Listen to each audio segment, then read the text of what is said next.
Well, it's been a bad summer for Hollywood blockbusters. Pirates of the Caribbean, The Mummy, Transformers, all failed to meet expectations. But this week, it's going to be different, I betcha. There's a batch of smaller films with big potential. There's everything from car chases to comedies about arranged marriage, and even more than that.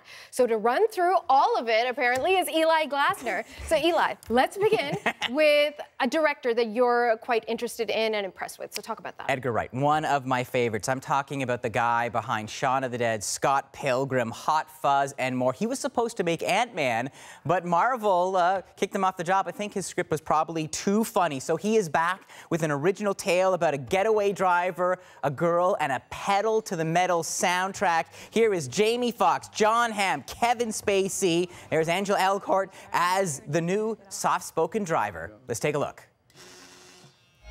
It's the one who say listen to the music all the time? Is he mental? Mental meaning slow. Was he slow? No. He had an accident when he was a kid. Still has a hum in the drum. Plays music to drown it out. And that's what makes him the best.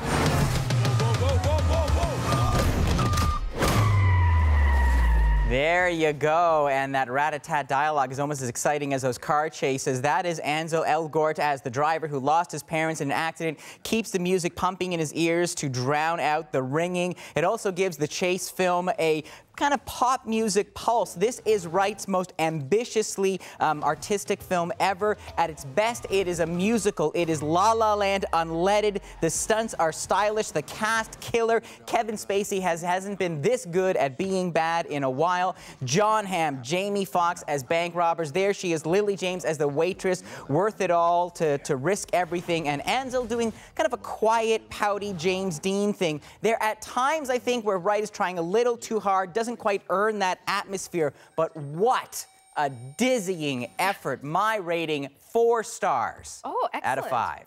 Okay, so we've got the car chase genre. Let's move to a different genre, rom-com, but a pretty unconventional one, and one that I'm super excited about. Yeah, I mean, unconventional, but so modern and so current. This is The Big Sick. It's your typical boy meets girl. He's a Pakistani-American being pressured into being in an arranged marriage, and the girl falls into a coma. Rom-com. So there you go. Here's a taste with Kamali Nanjiani, who plays a version of himself breaking the news to his brother that he's dating outside his culture. I have to tell you something, babe. I've been dating this girl. She's white. A white girl? Hey, you can't look like you and yell white girl. It's okay. We hate terrorists. I wonder who that could be. I'm guessing it's a young, single Pakistani woman. This is Zubeda. For your files, your X-Files. That's your favorite show, huh? The truth is out there.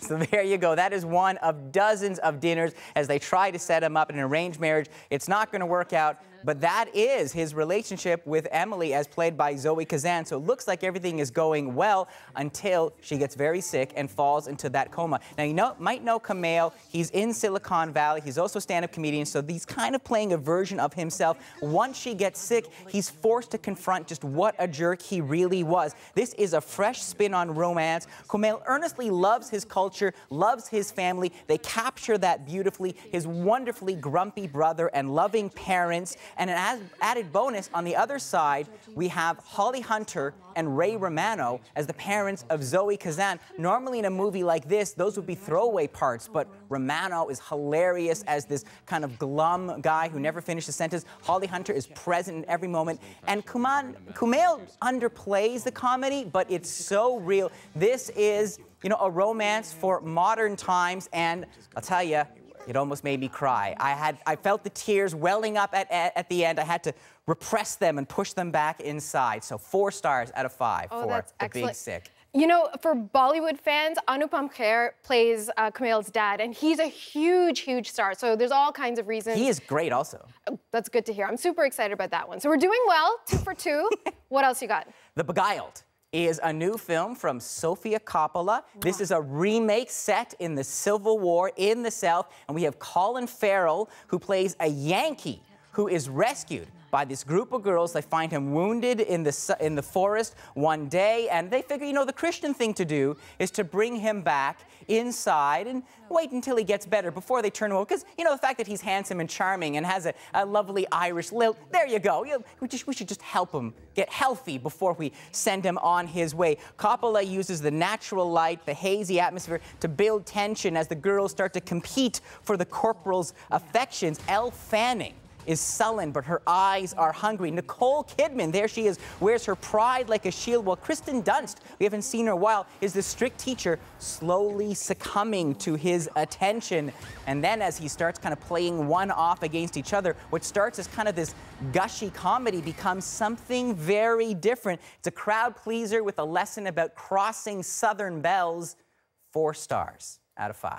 4 out of 4 for 3 of our movies. Okay, so we're on the 4th film. And okay, so just for the part of the audience that, you know, has, like me, all the desires to go out and watch the movies in the theaters, but actually you're probably gonna end up on the sofa watching Netflix, what have you got for us? You know, there's a great new film on Netflix right now. It is called Okja. You have never seen anything like it.